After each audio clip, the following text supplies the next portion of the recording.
ma u baahan tahay ilko cadcad ama aad iyo aad u cadcad oo loo yaqaano whitening teeth ama ilka dhay ah? Muuqaalka waxaan kula wadaagi doonaa hababka muhiimka ah ee aad ku caddayn kartid ilkahaaga. Haddaba waxaa isweydiin mudan, Soomaalidu waa dadka ku badan ee dayaca ilkahooga, waayo waxa ay sameeyaan waxyaalo aan u muhiim ahayn ama ka soo horjeeda caafimaadka ilkaha. Magacaygu waa Dr. Fawzi Qole. Muuqaalka waxaan kula wadaagi doonaa 10 dariiqadood ama 7 dariiqadood oo ku caddayn kartid ilkahaaga. 1.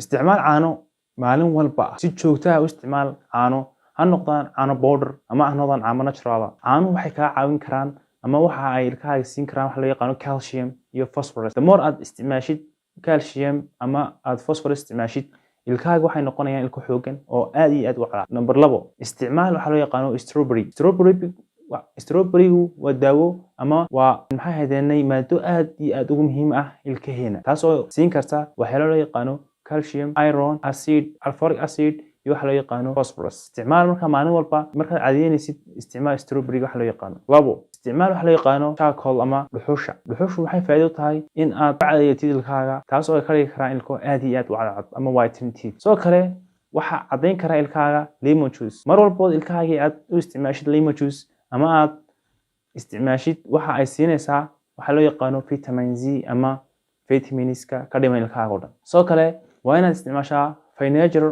natural furniture ama waxa ay Soomaalidu yaqaanaan khalka.